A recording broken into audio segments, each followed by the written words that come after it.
வணக்கம் நண்பர்களே, இது தமிழ் நண்பன் சர்க்கட் சேனல். இப்போ நான் பார்க்க போகிறது டிஆர்பி, எஸ்ஆர்பி அண்ட் சிசிபி தேர்வு சம்மந்தமான தகவல் தான்.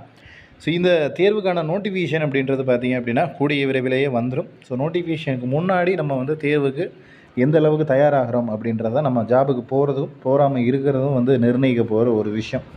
ஸோ நம்ம இதில் பார்த்திங்க அப்படின்னா ஸ்டடி மெட்டீரியல் அப்படின்றது ப்ரொவைட் பண்ணுறோம். ஸோ இதில் என்னெல்லாம் கொடுத்துட்றோம் அப்படின்ற விஷயத்த சொல்லிடுறேன். ஃபஸ்ட்டு ஸ்டடி மெட்டீரியல், அதுக்கப்புறம் டெஸ்ட் பேட்ச்சு, அதுக்கப்புறம் பார்த்திங்க அப்படின்னா ஆன்லைன் கிளாஸஸ். ஸோ ஒன்றா ஸ்டடி மெட்டீரியல் அப்படின்றது எப்படி இருக்கும் அப்படின்னு பார்த்தீங்கன்னா உங்களுக்கு ஃபுல் அண்ட் ஃபுல் இதனுடைய சிலபஸ் அப்படின்றத ஃபுல்லாகவே கவர் பண்ணிடும். கூட்டுறவு மேலாண்மை, கூட்டுறவு கடன் மற்றும் வங்கியியல், கூட்டுறவு கணக்கியல், கம்ப்யூட்டர், கணினி பயன்பாடு, கணினி அடிப்படைகள், அதுக்கப்புறம் பார்த்திங்க அப்படின்னா ஜென்ரல் ஸ்டடீஸு, தமிழ், மேக்ஸ், இது எல்லாமே உங்களுக்கு ப்ரொவைட் பண்ணிடுவோம். ஸோ இது போக பார்த்திங்க அப்படின்னா மாதிரி வினாத்தாள், அடுத்து முந்தைய ஆண்டு இதுக்கு முன்னாடி நடைபெற்றிருக்கும்ல தேர்வு, அதனுடைய வினா விடைகள் கிட்டத்தட்ட 14 வருஷத்துக்கு வினா விடைகள் அப்படின்றது கொடுத்துருவோம். தேர்வுக்கு எதிர்பார்க்கப்படும் முக்கிய கேள்விகள் அப்படின்னு சொல்லிட்டு ஒரு டாபிக் கொடுத்துருவோம். அடுத்து ஹேண்ட் ரைட்டிங் நோட்ஸ் அப்படின்றதும் கொடுத்துருவோம். ஸோ இது எல்லாமே உங்களுக்கு ப்ரொவைட் பண்ணுவோம். இதுதான் காண்டாக்ட் பண்ணுற ஜிபே நம்பர், அதுதான் டிஸ்பிளேலேயும் வரும், உங்களுக்கு தெரியும். சேம் இதே நம்பர் தான் GPay number and PhonePe number. இந்த நம்பருக்கு தான் நீங்கள் பேமெண்ட் அப்படின்றத அனுப்பணும். இதில் பார்த்தீங்க அப்படின்னா உங்களுக்கு பேஜஸ் வைஸ் கொடுத்துருக்கும். அதாவது கூட்டுறவு மேலாண்மை அப்படின்றது முதல் பேஜ், ஃபஸ்ட் பேஜில் இருக்கும். அதுக்கடுத்து பார்த்தீங்கன்னா கூட்டுறவு கடன் மற்றும் வங்கியியல் 104வது பேஜ். இது இண்டெக்ஸ் பேஜ் அப்படின்னு சொல்லுவோம்ல, அதுதான் இந்த புக்கில் உங்களுக்கு ப்ரொவைட் பண்ணுவோம். புக்ஸை உங்கள் வீட்டுக்கு உங்களுடைய அட்ரஸ்க்கு ப்ரொவைட் பண்ணுவோம்.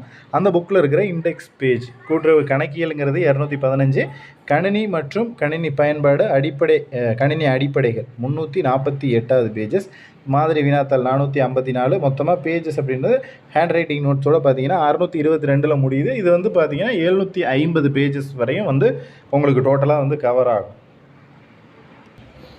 புக்ஸ் பார்த்தீங்க அப்படின்னா இப்படி தான் இருக்கும். என்னென்னா உங்களுக்கு ஆல்மோஸ்ட் 2 விதமான புக்ஸாக கொடுத்துரும். ஃபஸ்ட்டு 3 யூனிட் 4 யூனிட் ஒரு புக்ஸாகவும், அடுத்த யூனிட்ஸ் எல்லாமே இன்னொரு புக்ஸாக 2 புக்ஸாக உங்களுக்கு ஸ்ப்ளிட் பண்ணி கொடுத்துரும். ஏன்னா ஒரே இதில் அதை இது பண்ணி அனுப்ப முடியாது. ஸோ 2 புக்ஸாக இந்த மாதிரி ஸ்பைரல் பண்ணிவிட்டு இந்த காப்பி தான் உங்களுக்கு அப்படின்றது உங்களுக்கு உங்கள் கையில் உங்கள் வீட்டுக்கு வர்றது இந்த மாதிரி தான் இருக்கும்.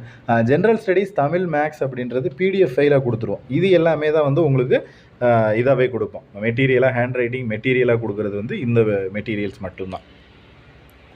புக்கருடைய ஃபஸ்ட்டு பேஜ் அப்படின்றது இந்த மாதிரி தான் இருக்கும். ஸோ கோஆப்ரேட்டிவ் வங்கியல் உதவியாளர் பணி அப்படின்னு சொல்லிட்டு பேஜ் ஓப்பன் பண்ணின உடனே உங்களுக்கு என்னென்ன கொடுத்துருக்கோம் அப்படின்றத ஒரு மேலோட்டமாக என்னென்ன டாபிக்ஸ் எல்லாமே கவர் ஆகுது அப்படின்றத இதில் மென்ஷன் பண்ணியிருக்கோம். அடுத்து என்ன டாபிக்ஸில் எந்தெந்த பேஜஸில் வருது அப்படின்றது. அடுத்த கூட்டுறவு மேலாண்மை யூனிட் 1 ஸ்டார்ட் பண்ணிங்க அப்படின்னா ஒரு யூனிட்டுக்கும் தனித்தனியாக நம்ம இது போட்டே கொடுத்துருக்கோம், ஒரு பேஜுக்கு இடையிலையும். அதே போல் கடைசியாக பார்த்தீங்க அப்படின்னா இது எண்டில் முடிகிற போது உங்களுக்கு மாதிரி வினாத்தாள் அப்படின்றதும் கொடுத்துருக்கோம். ஸோ இது போக டெஸ்ட் பேஜ் அப்படின்றது ப்ரொவைட் பண்ணுறோம். ஸோ மெட்டீரியல்ஸ் உங்களுக்கு வீடு தேடி வந்துடும். ஜிஎஸும் தமிழும் ஹேண்ட் ரைட்டிங் நோட்ஸாக கொடுத்துருவோம், சாரி பிடிஎஃபாக கொடுத்துருவோம். மீதி எல்லாமே உங்களுக்கு புக்ஸாக வீடு தேடியே வந்துடும். இதில் தான் மெட்டீரியலில் இருக்கிற டீட்டெயில்ஸ். இது பார்த்தீங்க அப்படின்னா, அதாவது டெஸ்ட் பேட்ச் பொறுத்தளவுக்கு பார்த்தீங்க அப்படின்னா, டெஸ்ட் பேட்சில் உங்களுக்கு முழுக்க எல்லா டாபிக்ஸுமே கவர் பண்ணிடும். அதாவது ஜென்ரல் ஸ்டடீஸு, தமிழ், மேக்ஸு, இது எல்லாமே கலந்து ஒரு டெஸ்ட் அப்படின்றது நடக்கும். அதுக்கடுத்து பார்த்திங்க அப்படின்னா கோஆப்ரேட்டிவ் கோர்ஸில் இப்போ நம்ம கொடுத்துருக்கோம்ல ஒரு 9 யூனிட்டாக தனியாக ஸ்ப்ளிட் பண்ணி உங்களுக்கு கொடுத்துருந்தோம். ஸோ இதிலேருந்து நம்ம பர்டிகுலராக இப்போ ஒரு முதல் 50 பேஜோ இல்லை முதல் 100 பேஜோ படிக்கணும், அதிலேருந்து நம்ம கொஷின்ஸ் அப்படின்றத ப்ரொவைட் பண்ணுவோம். ஸோ டெஸ்ட் பேஜுக்கான ஷெடியூல் அப்படின்றத ரெடி பண்ணிக்கிட்டு இருக்கோம். மேக்ஸிமம் நெக்ஸ்ட் வீக்லேருந்து டெஸ்ட் அப்படின்றது ஸ்டார்ட் ஆகும். ஜாயின் பண்ணணும் அப்படின்ற நபர்கள் தாராளமாக ஜாயின் பண்ணிக்கலாம். டெஸ்ட்டு மேபி 1 or 2 டெஸ்ட்டு முடிஞ்சாலுமே நீங்கள் தாராளமாக ஜாயின் பண்ணலாம். அந்த முடிஞ்ச டெஸ்ட்டோட, அதாவது இப்போ இருந்து இன்னும் ஒரு 1 மந்த்துக்கு அப்புறம் நான் வீடியோ இப்போ தான் புதுசாக பார்க்குறேன், நான் இப்போ ஜாயின் பண்ணலாமா அப்படின்னா தாராளமாக பண்ணிக்கலாம். நீங்கள் அதுக்குள்ளே ஒரு 3-4 டெஸ்ட் முடிஞ்சிருக்கு அப்படின்னா நீங்கள் அதுக்கப்புறமா முடிஞ்ச டெஸ்ட்டுக்கூட கொஷின் ஆன்சர் அப்படின்றது உங்களுக்கு ப்ரொவைட் பண்ணிடும். ஃபஸ்ட்லேயே இப்போ ஜாயின் பண்ணிட்டீங்கன்னா ஓகே, நெக்ஸ்ட் வீக்கில் இருந்தால் டெஸ்ட்டே ஸ்டார்ட் ஆக போகுது. பட் இல்லை கொஞ்சம் டிலே ஆகுது அப்படின்ற பட்சத்தில் உங்களுக்கு முடிஞ்ச டெஸ்ட்டோட கொஷின்ஸ் அப்படின்றத கொடுத்துருவோம். அதை நீங்கள் ப்ரிப்பேர் பண்ணிக்கலாம். அதுக்கடுத்து நடக்க போகிற டெஸ்ட் அப்படின்றது வாட்ஸ்அப் குரூப்பில் வந்துடும். அதே போல் டெஸ்ட்டு முழுக்க பிடிஎஃப் ஃபார்மேட்டில் தான் கொடுப்போம். அதே போல் நம்ம மெட்டீரியல் கையில் இருந்தால் தான் டெஸ்ட்டு அட்டன் பண்ணுறதுக்கு ஈஸியாகவும் இருக்கும். உங்களால் நல்ல மார்க் அப்படின்றது ஸ்கோர் பண்ணவும் முடியும். ஸோ அதை பேஸ் பண்ணி தான் நம்ம டெஸ்ட் அப்படின்றதே கண்டக்ட் பண்ணுறோம். அதே போல் முழுக்க முழுக்க வாட்ஸ்அப் குரூப் க்ரியேட் பண்ணிவிட்டு அந்த குரூப்பில் உங்களுக்கு வந்து பிடிஎஃப் வடிவில் கொஷின்ஸ் தனியாக கொடுத்துருவோம், ஆன்சர்ஸ் தனியாக கொடுத்துருவோம். நீங்கள் எழுதி பார்த்துட்டு நீங்களே செக் பண்ணிக்கலாம். ஸோ இதுதான் டெஸ்ட்டுக்கான மெத்தட் அப்படின்றது. அதே போல் அந்த குரூப் உங்களுக்கு இருக்கும்ல, அதாவது டெஸ்ட் பேட்சுக்கான ஒரு குரூப் இருக்கும். அந்த குரூப்பில் பாஸ் ஆன நபர்கள், அதாவது எக்ஸாமுக்கு போகிறோம், எக்ஸாமில் பாஸ் ஆகிட்டோம், அதுக்கடுத்து interview process.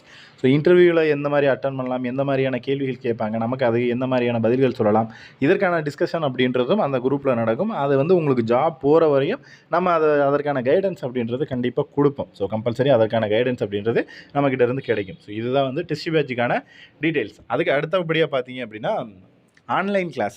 So online class உங்களுக்கு வந்து எந்தெந்த டாபிக் வந்து ரொம்ப இதாக இருக்கும் அப்படின்னு பார்த்தீங்கன்னா மேக்ஸு ப்ளஸ் வந்து கோஆப்ரேட்டிவ். ஏன்னா மேக்ஸிமம் நபர்களுக்கு கொஞ்சம் டஃப்பாக இருக்குது. ஒரு சிலர் தவிர ஒரு சிலருக்கு ரொம்ப ஈஸியாக இருக்கும். அது ஒன்றும் பிரச்சனை இல்லை. ஈஸியாக இருக்கிறவங்களுக்கு எந்த பிரச்சனையும் இல்லை.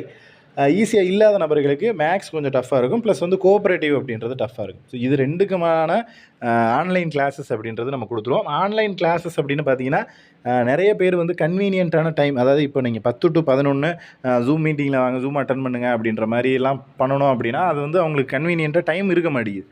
ஸோ அதனால் அதை வந்து என்ன பண்ணிட்டோம் அப்படின்னா யூடியூப்பில் வீடியோ கிளாஸஸாக நம்ம கன்வெர்ட் பண்ணி கொடுத்துருவோம். அது நீங்கள் பர்டிகுலராக, அதாவது இந்த டெஸ்ட் பேட்சில் ஜாயின் பண்ணியிருக்கிற நபர்கள், மெட்டீரியல் வாங்கியிருக்கிற நபர்கள் மட்டும்தான் அந்த கிளாஸஸ் அப்படின்றத ஷோ பண்ணி பார்க்க முடியும். வேறு யாராலையுமே அந்த வீடியோ அப்படின்றத பார்க்க முடியாது. ஆன்லைன் கிளாஸ் வீடியோ அப்படின்றது பர்டிகுலராக உங்களுக்கு மட்டும்தான் தெரியும். அந்த மேக்ஸில் இருக்கிற சந்தேகமாக இருந்தாலும் சரி, அடுத்து வந்து கோஆப்ரேட்டிவில் இருக்கிற கேள்விகளாக இருந்தாலும் சரி, கிளாஸஸ் எல்லாமே வந்து உங்களுக்கு மட்டும்தான் பர்டிகுலராக தெரியுமே தவிர எல்லாராலையும் அதை அக்சஸ் பண்ணி அப்படி பார்க்க முடியும் அப்படின்றது வந்து கிடையவே கிடையாது.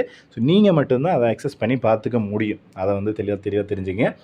அதே போல் ஒரு சில நபர்கள் சொல்லுவாங்க, நோட்டிஃபிகேஷன் இன்னும் வரலை, ஸோ நோட்டிஃபிகேஷன் வராதப்போ நம்ம படிக்கணுமா அப்படின்ற கேள்வி வந்து எல்லார் மனதிலையும் இருக்கும். நான் சொல்லக்கூடிய ஒரே விஷயம் அதுதான்.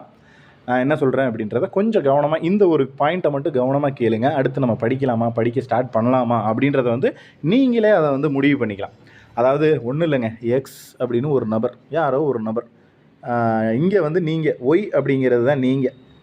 2 பேருமே இப்போ படிக்கலை, 2 பேருமே எதுவுமே பண்ணலை, நோட்டிஃபிகேஷன் வருது, நோட்டிஃபிகேஷன் வந்ததுக்கப்புறம் 2 பேரும் படிக்கிறீங்க அப்படின்னா உங்களுக்குன்னு ஒரு அறிவு இருக்கும். அதை தாண்டி எக்ஸ்ட்ரா நம்ம ஒரு மெட்டீரியல் கொடுக்குறோம், நோட்ஸ் கொடுக்குறோம், டெஸ்ட் பேட்ச் கொடுக்குறோம், இது எல்லாத்தையும் சேர்த்து ஒரு 150 மார்க் வாங்குறீங்கன்னு வச்சுக்கிங்க. நீங்கள் ஒரு 150 மார்க் வாங்குறீங்க, அதாவது எக்ஸ்ன்ற நபர் 150 வாங்குறாரு, நீங்கள் ஒரு 150 வாங்குறீங்க. 2 பேருமே ஈக்குவலாக வாங்கியிருக்கீங்க.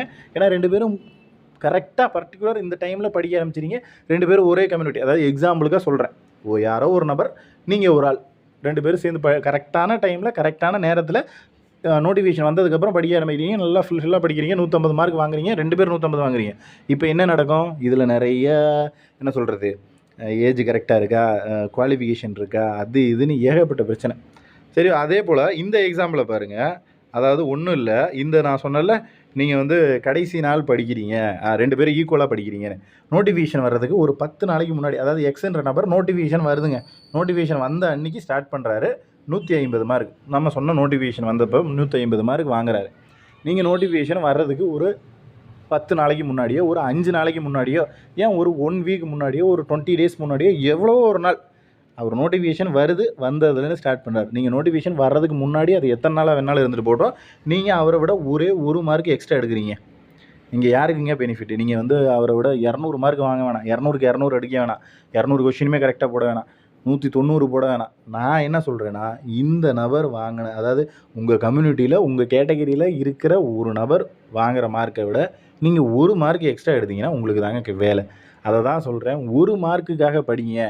நீங்கள் வந்து 100 மார்க்குக்கு படிக்க வேணாம். நான் முழுமையாக இப்போ 100 மார்க் எக்ஸாம் வைக்கிறாங்கன்னா நான் 100க்கு 100 வாங்கணும்னு தயவு செஞ்சு படிக்காதீங்க. உங்களோட போட்டி போடுற விட ப்ளஸ் 1 இருக்கணும். ஒருத்தர் 40 மார்க் வாங்குறாருன்னு வச்சுங்க, உங்கள் கம்யூனிட்டிலேயே உங்கள் கேட்டகரியில் நீங்கள் அப்ளை பண்ண இடத்துக்கே அப்ளை பண்ணிவிட்டு கரெக்டாக இந்த இடத்துல 40 மார்க் வாங்குறாரு அப்படின்னா நீங்கள் 41 வாங்குங்க, அவ்வளோதாங்க போதும். இதுதான் வேலை இங்கே, இதுதான் வந்து தேவை.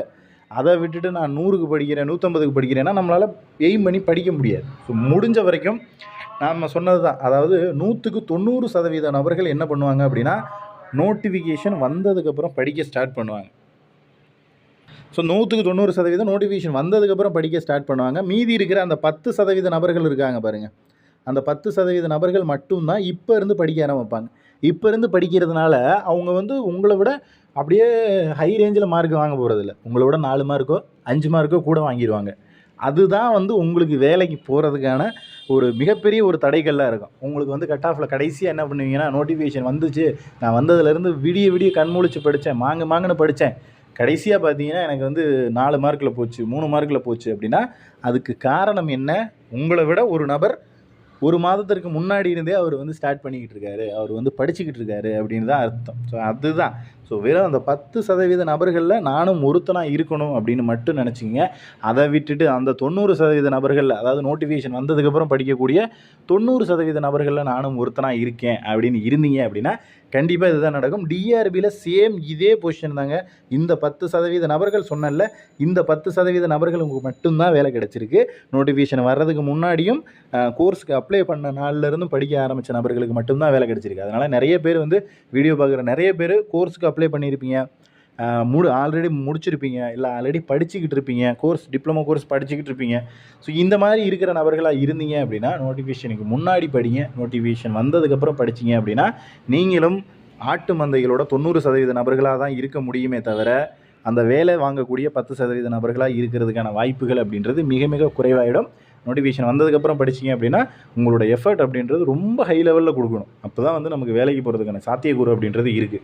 ஸோ அதனால் ரெண்டையும் கிளாரிஃபிகேஷன் புரிஞ்சுக்கிட்டு படிக்க ஆரம்பிச்சிருங்க. வேறு ஏதாவது சந்தேகங்கள் இருந்துச்சுன்னா கீழே கமெண்ட் பண்ணுங்கள். மேக்ஸிமம் வந்து நோட்டிஃபிகேஷன் நெக்ஸ்ட் மந்த்துக்குள்ளவே அல்லது இந்த மாதத்தோட இறுதியிலேயே வந்து கொடுத்துருவாங்க. அதுக்கு மேலே வந்து டிலே பண்ண மாட்டாங்க. நோட்டிஃபிகேஷன் கொடுத்துட்டு அவங்க வந்து அடுத்த கட்ட ப்ரொசீஜர் அப்படின்றத ஸ்டார்ட் பண்ணிடுவாங்க. நீங்களுமே தெரிஞ்சிருக்கும், உங்களுக்கே விசாரிச்சிருப்பீங்க கண்டிப்பாக எல்லாருமே. ஸோ நோட்டிஃபிகேஷன் வந்துடும். வர்றதுக்கு முன்னாடி நம்ம என்ன வேலை செய்யணும் அப்படின்றத கொஞ்சம் தெளிவாக இருந்தீங்க அப்படின்னாலே போதும், வேலை அப்படின்றது கிடைக்கும். வேறு எதுவும் சந்தேகமாக கீழே கமெண்ட் பண்ணுங்கள். நெக்ஸ்ட் அடுத்த வீடியோவில் பார்க்கலாம். தேங்க்யூ.